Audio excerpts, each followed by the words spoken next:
আমরা মেয়েটাকে আবারও বিপদের কাছে নিয়ে যাচ্ছি না। জানি এবার কপালে কি আছে। মেয়েটা মোটেই যেতে রাজি না। সেদিন পর থেকেই সেই ঘটনা মনে করে মেয়েটা খুব কাঁদে। আমাদের ছেলেটা ভুল করেছিল। এখনো কি আগের মতো এখনো কি আগের মতো রকচটা গম্ভীর একাল সেটে আছে নাকি বদলে গেছে?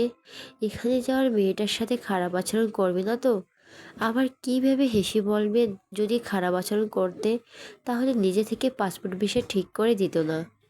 ইলিয়াস চৌধুরীর চোখের কর্নিশ বেয়ে পানি গড়িয়ে পড়ল। আতিয়া বেগম সুনিপুণভাবে চোখের পানি মুছে দিলেন। ঠিক তখনই কলিং বেল বেজে ওঠে। আতিয়া বেগম ইলিয়াস চৌধুরীর পাশ থেকে উঠে শাড়ির আঁচল মাথায় টেনে দরজা খুলে দিল। দরজা খুলতে অবাক চোখে সামনে তাকালো।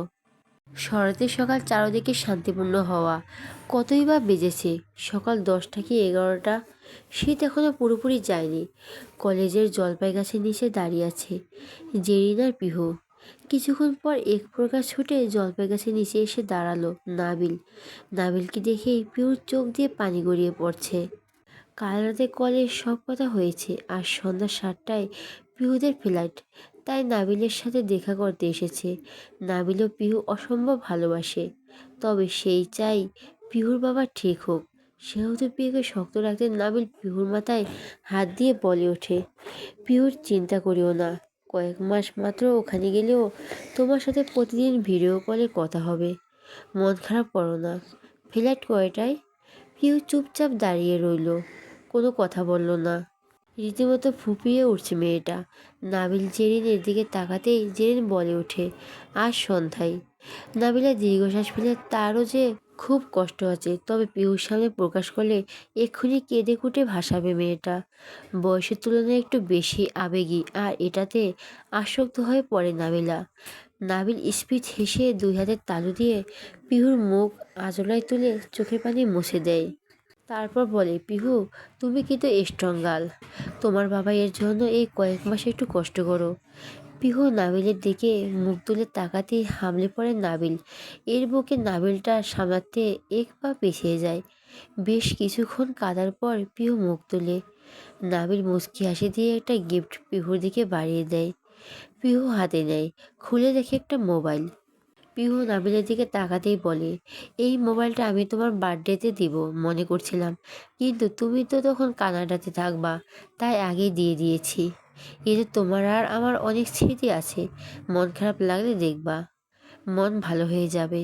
নাবিল তারপর জেরিনের দিকে তাকিয়ে বলে, বনু, তুমি সন্ধ্যা অবধি ওর সাথে থাকিও, আমি আঙ্কেলকে বলে দিব। নাবিল জেরিনের মামাতো ভাই, তাই বনু বলেই ডাকে জেরিনকে। জেরিন মাথা নাড়ায়, হ্যাঁ সূচক। নাবিল একটা রিক্সা ডেকে ভাড়া দিয়ে দুজনকে পাঠিয়ে দেয় বাড়িতে। তারপর নিজেও চলে আসে ক্যাম্পাসে। নাবিল আর জেরিনকে ছেড়ে এত দূরে থাকতে হবে ভেবে পিহুর মাথা যন্ত্রণা শুরু হয়। শারীরিক আর মানসিক অসুখ নিয়ে জেরিনের হাত ধরে বাড়িতে ঢুকে আওরু। সদর দরজা ঠেলতেই খটখট আওয়াজে খুলে যায়। ডেঙে ঢুকতেই মনটা আরও খারাপ হয়ে যায়। আতিয়া বেগম রান্নাঘরে, লাগেজগুলো সব ডাইনিংয়ে রাখা। জেরিন একটা একটা করে গুনে দেখে 4টা লাগেজ। ঠিক তখনই আতিয়া বেগম এসে বলে, দুপুর 3টায় এয়ারপোর্টে যেতে হবে। এতে পিহুর মন আরও খারাপ হয়ে যায়। আতিয়া বেগম কথার পিঠে কিছু বলে না। নাবিল আর জেরিনের কথা মনে পড়ে। জেরিনের পাশে থাকলেও নাবিল নেই। পিহুর মনে পড়ে নাবিলের সাথে তার প্রথম সাক্ষাতের কথা। এই তো কয়েক মাস আগের কথা। জেরিনের হাত ধরে হাঁটছে পিহু প্রতিদিনের মতোই। ইলিয়াস চৌধুরীর অসুস্থতার জন্য ভালো কলেজে, কোনো দূরের কলেজের চান্স নেয়নি পিহু। এই কলেজটা বাড়ি থেকে 20 মিনিট দূরে হওয়ায় সুবিধা হয়েছে তার। কলেজে পিহুকে তেমন কেউ চিনে না, কারণ পিহু বোকরা হিজাব পরে আসে। কিন্তু সেদিন পিহুদের ক্লাস ছিল না, তাই মাস্ক খুলে পানি খাচ্ছিল আর হাঁটছিল। কলেজের দোতলার করিডোর পার হতেই রুম থেকে বের হচ্ছিল নাবিল ভাই, আর ঠিক তখনই পিহুর না দেখার কারণে ধাক্কা লেগে হুবড়ি খেয়ে পড়তে যায়। তখন নাবিল তাকে আঁকড়ে ধরে। জেরিন আটকে উঠে, এটা তার মামাতো ভাই আর কলেজের সিনিয়র। নাবিল পিহুকে ছেড়ে দাঁড় করিয়ে দিয়ে জেরিনের দিকে তাকায়। তারপর পিহুর দিকে আরেকবার তাকাতেই থমকে যায় তার চোখ। মায়াবী ফর্সা মুখ, টানা টানা চোখ, গোলাপি ঠোঁট জোড়া। নাবিল এই প্রথম কোনো মেয়েকে দেখে নার্ভাস হয়ে গেল। পিহু এখনো তাকায়নি, কিন্তু নাবিল তখন বলে ওঠে, এবার থেকে চোখ খুলে হাঁটবা। বলে চলে যায়। চলে যাওয়ার সময় একবার পিছে ফিরে চোখাচোখি হয়ে যায় পিহু আর নাবিলের। পিহু হৃদয়ে ফুটে ওঠে নাবিল নামক ফুল। কবির বাসার লাভ অ্যান্ড ফার্স্ট সাইট। এরপর থেকে পিহুর চোখে ভাসতে থাকে নাবিলের টোল পড়া সিগ্ধ হাসিতেই হাসিতেই মাতাল পিহু। ব্যাস ভালো লাগা শুরু। পিহু জেরিনের কাছে শুনেছিল পুরো কলেজের ক্রাশ বয়সে। এদিকে নাবিল বাড়ি গিয়ে জেরিনকে পাগল করতে থাকে পিহুর নাম্বারের জন্য। জেরিন অবাক হয়, যে ছেলে মেয়েদের থেকে 10 হাত দূরে থাকে সে পিহুর মাঝে কি খুঁজে পেল, যে প্রথম দেখাতে নিজের স্বভাব বদলে ফেলে নাম্বার চাইলো। জেরিন নাম্বার দিল, নাবিলের বাঁধে দিয়েছিল ওকে কল দিতে। দুই দিক থেকে দুটো মানুষ দুজনকে লুকিয়ে দেখা শুরু করে। উদাসীন দুপুরে কিংবা রৌদ্রোজ্জ্বল সকালে পিহুর চোখ খুঁজতে নাবিলকে, আর নাবিল খুঁজত পিহুকে। এক পলক দেখলেই দুজনের হৃদয় শান্ত হতো। এভাবে চলতে থাকে। পিহু বুঝে না নাবিলের মধ্যে কি দেখেছে। নাবিল তার বিষয়ে এত কিছু জানে কি করে। এক সময় এই একপক্ষীয় ভালোবাসা জেরিন দুই পক্ষিক বানিয়ে দেয়। নিজের ভাই আর বেস্ট ফ্রেন্ডকে একে অপরের হাতে হাত মিলিয়ে দেয়। পিহু বোঝে না একটা মানুষের এমনভাবে ভালোবাসা অনুভব করা যায়। পিহু চোখ দিয়ে এক ফোঁটা পানি পড়ল টপ করে। সে বেয়ে উপরে উঠে গেল জেরিনকে নিয়ে। পিহু নিজের ঘরের দরজার সামনে দাঁড়াতেই আবারও বুকের মধ্যে কেমন করে উঠে। নাবিল আর জেরিনের জন্য। জেরিন ঘরে ঢুকে গিয়ে বিছানায় পা ঝুলিয়ে বসে। পিহু সেদিকে তাকিয়ে বিড়বিড় করে। অপেক্ষা শেষ হয়, উপেক্ষা হয়, মায়া হয়ে যায় মোহ। প্রতিশ্রুতি যেন কখনোই মিথ্যে না হয়। আমি সত্যিই তোমাকে ভালোবাসি, হয়তো তুমি বুঝো। পিহু ঘরে ঢুকে নিজের ব্যাগের সব জিনিস চেক করতে থাকে। বোকা পিহু জানে না তার জন্য এক অন্যরকম ভালোবাসা অপেক্ষা করছে। নিজের অন্যায়ের দহনে নিজেই পড়ছে। পিহুর জন্য তার থেকে কয়েক হাজার কিলোমিটার দূরে থাকা কারো হৃদয় ছটফটায় অনুশোচনায়। পিহু বুঝলো না কেউ তার জন্য প্রতিটি সেকেন্ড তার জন্য অপেক্ষা প্রহর গুনছে। রাস্তার ধারে সারি সারি ম্যাপল গাছের সারি। শরতের ছোঁয়ায় কচি পাতা দেখা যাচ্ছে। টুপটাপ বৃষ্টি পড়ছে।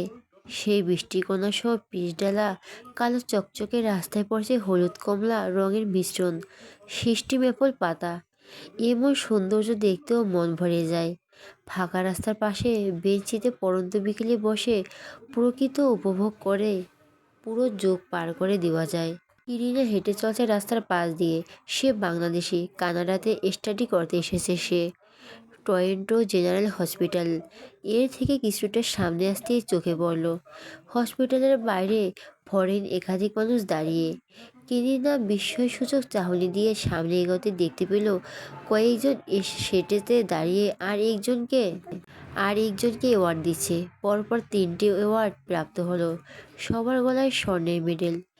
একজন মাইকে বলে ওঠে, the best cardiologist who graduation from the university of Toronto of the year, doctor Sadi Chowdhury. চারদিকে করতালি পড়ে গেল। ছাদি চৌধুরী সবার সামনে হাত নাড়িয়ে ভালোবাসা প্রকাশ করলো। কিরিনা অবাক হয়ে তাকিয়ে আছে। পুরুষটি অত্যন্ত গভীর মুখে চিলতে হাসি। একটু বেশি ফর্সা, ধূসর রঙের চোখের মণি, সাদা ত্বকের সাথে অদ্ভুতভাবে মানিয়ে গেছে। হাতে সাদা ডাক্তারি ল্যাব কোট হাতে ভাঁজ করে স্টেজ থেকে নিচে নেমে আসে।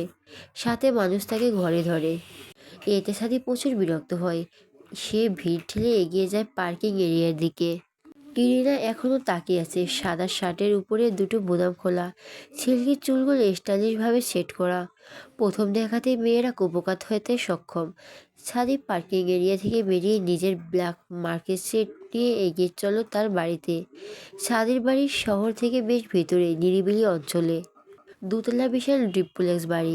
সে ডাক্তারির পাশাপাশি নিজের একটা 75% শেয়ারে বিজনেস সামলায়। ছাদি নিজের গাড়ি ফাঁকা রাস্তায় অন্তরে বাম হাত দিকে গাড়ি স্টিয়ারিংয়ে চেপে ধরে ফুল স্পিডে দিল। ফলে খানিকের মধ্যে হাওয়া হয়ে গেল ছাদের ব্ল্যাক মার্সিডিজ। চোখের সামনে থেকে মিলিয়ে গেল মুহূর্তেই। দুপুর 2:20। আতিয়া বেগম তাড়াহুড়া গুছিয়ে নিলেন। বাইরে গাড়ি এসে দাঁড়িয়েছে। পিহু নিজের অশান্ত মন নিয়ে গাড়িতে গিয়ে বসে জেরিনকে নিয়ে।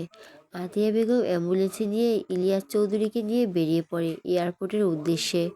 সমস্ত রাস্তা পিহুর চোখের পানি। জেরিন কাঁদলেও তা বুঝতে দেয়নি। সে চায় তার বেস্ট ফ্রেন্ড আরও ভেঙে। জেরিন পিহুকে এয়ারপোর্টে পৌঁছে দিয়ে এই গাড়িতেই ব্যাক করবে। আগে জানলে নাবিলও আসতো।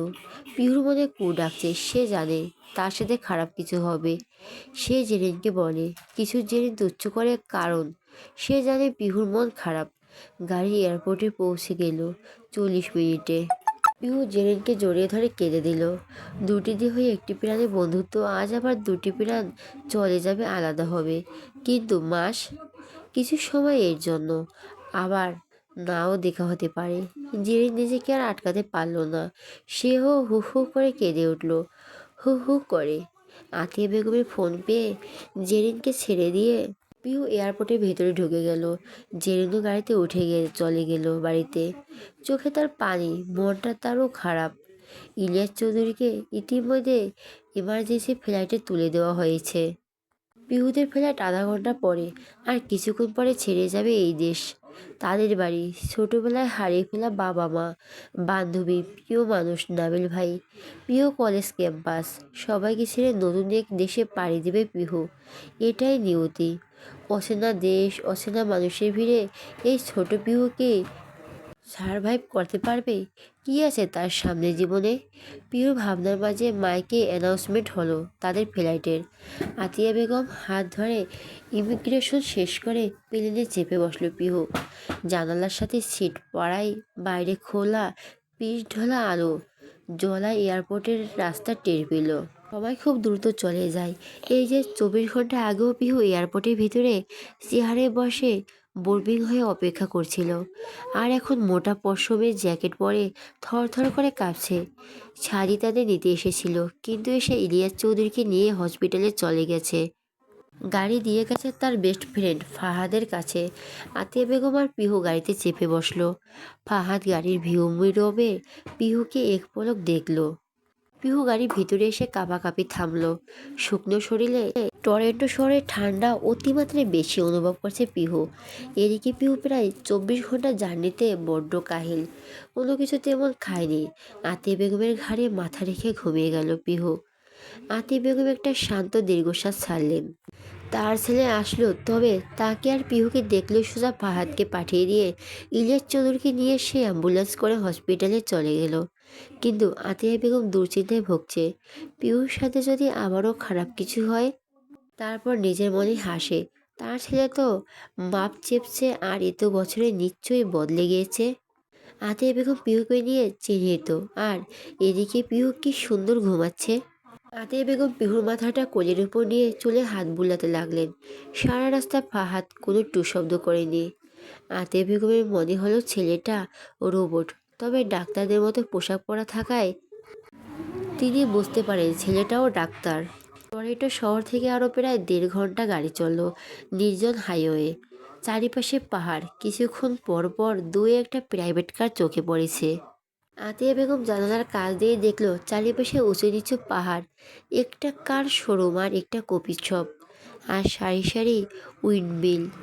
তবে এতে আতিয়া বেগমের মন ভরে গেল। সোজা পাহাড়ি রাস্তাগুলো চকচকে। আতিয়া বেগম ভাবে এই দেশের মানুষ কত শৌখিন হলে এমন নির্জন পরিবেশও এত সুন্দর করে রেখেছে। অপেক্ষায় অবসান ঘটিয়ে খাদের বিশাল দোতলা ডুপ্লেক্স বাড়ির সামনে এসে গাড়ি দাঁড়ালো। আতিয়া বেগম অবাক হয়ে তাদেরকে আছে বাড়িটির দিকে। তাদের বাড়ির চেয়েও দ্বিগুণ, আরও বেশি আকর্ষণীয়। পিহুকে হালকা গায়ে হাত দিয়ে নাড়া দিতে পিহু চোখ খুলে গাড়ি থেকে নেমে দাঁড়ালো। ফরাত নামের লোকটা গিয়ে গাড়ির ডিকি থেকে লাগেজগুলো নিয়ে বাড়ির সদরের সামনে গিয়ে দাঁড়ালো। আতিয়া বেগম অবাক হলেন। তাদের একবারও ডাকলো না। এই কেমন অভদ্র। ফারাদ দরজার কাঠ পুরো পিন চাপলো, সাথে সাথে দরজা আনলক হয়ে গেল। ফারাদ দরজা খুলে ভেতরে ঢুকে আলো জ্বালিয়ে দেয়। তারপর আতিয়া বেগম আর পিহুও ঢুকে। বাইরে প্রচণ্ড জোরে বাতাস বইছে, আবহাওয়া ঠান্ডা। ফরাদ এবার হতে থাকা কাঠটা আতিয়া বেগমের দিকে বাড়িয়ে দিয়ে বলে ওঠে, sorry aunty, my name is Farad Alvarez. This card is hide password.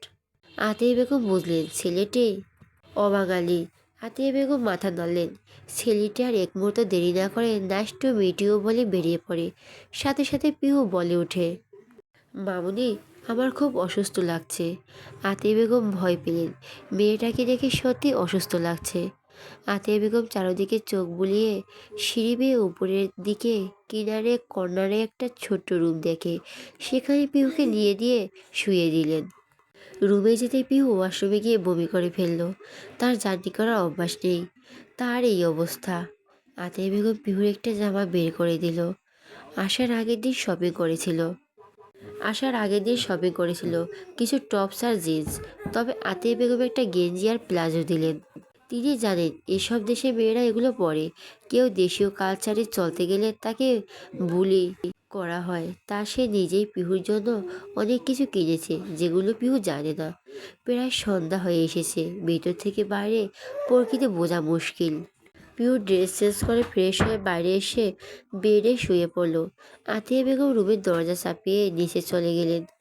আসার আগে সাদি বলেছিল নিচের রুমে আতিয়া বেগমের জিনিসপত্র রাউন্ড হতে চাইছে সেখানে থাকতে। আতিয়া বেগম নিজেও ক্লান্ত রুমে এসে ফ্রেশ হয়ে ঘড়িতে সময় দেখলেন 6টা বেজে 20। তাই সে নামাজ পড়ে দিল।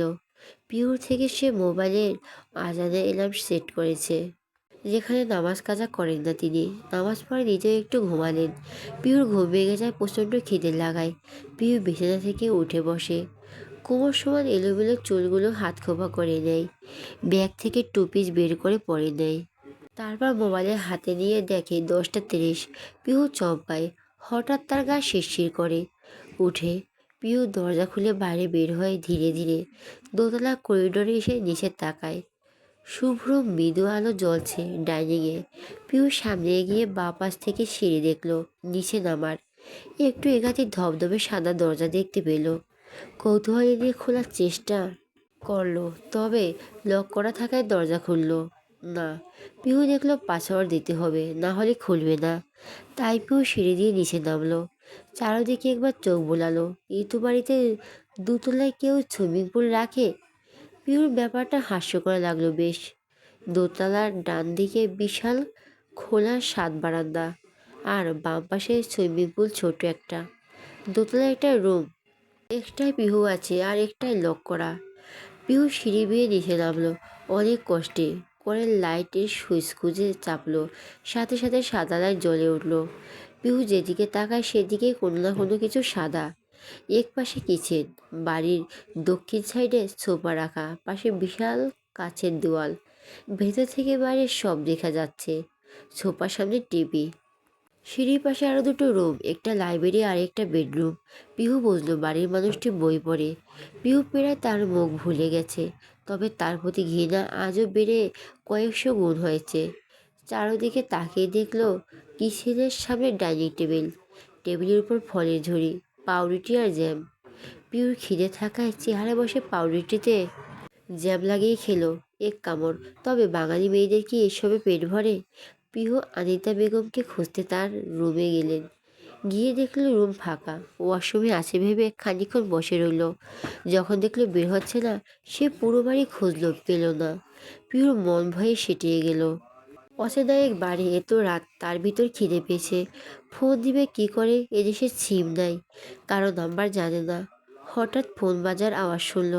পিহু ছুটে বাইরে এসে দেখলো টিভির টেবিলের পাশে ল্যান্ডফোন বাজছে। পিহু ধরার আগেই কেটে গেল। মুহূর্তে এবার কল এলো। পিহু রিসিভ করতে ওপাশ থেকে আতিয়া বেগম বলে ওঠে, পিহু, মা। পিহু ফুপিয়ে ওঠে। আতিয়া বেগম উৎকণ্ঠা হয়ে বলে, কি হয়েছে মা, ভয় পাচ্ছিস? তুমি কই মামুনি, খুঁজে পাচ্ছি না কেন, আমার ভয় করছে খুব। বলে পিহু কেঁদে দেয়। তুই ঘুমাচ্ছিলি বলে আমি আর ডাকি নেই। তোর বাবার ভর্তি করাবে, আরেকজন এখানে থাকতে হবে, তাই তো চলে আসলাম। তোর ভাই তো ডাক্তার, সে তো আর থাকতে পারবে না। আমারে নিয়ে যাও মামুনি, আমার ভয় করছে। পাগলি মেয়ে, তুই এমন করলে হবে বল? তোর বাবা সুস্থ হোক এই দোয়াই কর। আমি কাল সকালে এখানে এনে ঘুরিয়ে নিয়ে যাব। পেশেন্টের সাথে একজনের বেশি থাকতে দেই না মা, আমার বুঝি একটু। আচ্ছা, পিহু মন খারাপ করে বলে। শোন মা। হুঁ মামুনি। ফ্রিজে খাবার রেখেছি, খেয়ে নে। পারলে ওভেনে দিয়ে গরম করে নে। পিহু কিছু বলার আগেই পিক পিক শব্দে কল কেটে যায়। পিহুর হতাশ হয়। কি করবে সে? মনে অনেক সাহস জুগিয়ে কিচেনে গিয়ে ফ্রিজ খুলে। ফ্রিজ খুলতেই চোখ কুঁচকে যায়। এ বাড়িতে কোনো গরু ছাগল আছে কি না মনে করে। না, পিহু জানা মতে নেই। তবে ফ্রিজে তো লেটুস পাতা, ব্রোকলি, টমেটো, শসা বাদে তার চোখে কিছুই পড়ল না। ভালো করে পরখ করে দেখলো একটা প্লেটে কি রাখলা। পিহু প্লেটটা বের করে দেখলো নুডলস। পিহু বুঝলো আতিয়া বেগম এটা রেখে গেছে। পিহু টেবিলের উপর এনে খেয়ে দিল। পিহু খেয়ে দিয়ে উঠে ভাবলো পুরো বাড়ি ঘুরে ঘুরে খতিয়ে দেখবে এই ডাক্তার একা একা বাড়িতে কী রাখে। পিহুর হঠাৎ মনে হলো, আচ্ছা, উনি বিয়ে করেননি তো সেই জন্য রুম লক করা। তারপর নিজেই মিনি হাসলো, বিয়ে করলে তো বউকে দেখতই। পিহু সিঁড়ি বেয়ে উপরে উঠলো। ছাদের ঘরের সাদা দরজাটার সামনে এসে দাঁড়ালো। অনেকক্ষণ পাসওয়ার্ড ট্রাই করলো, প্রতিবার রং দেখালো। পিহু বিরক্ত, মহা বিরক্ত। কেউ তা ঘরের দরজার পাসওয়ার্ড দেয়? হঠাৎ পিহুর মনে পড়ে সেই ফারাদ নাকি সে কার্ড দিছিল।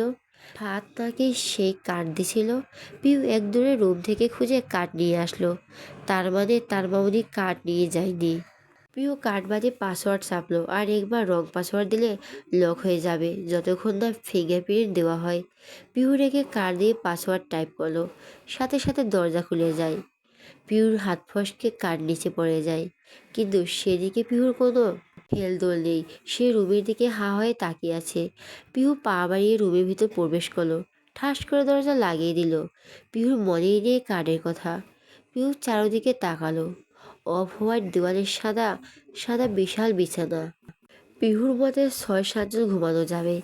এই সাইডে সাদা ওয়ার্ড্রোব আর একটা আলমারি। বেড সাইডের টেবিলে একটা ল্যাম্প আর একটা ছবি রাখা। পিহু বিছানায় গিয়ে বসলো। সাথে ডেবে গেল বিছানা।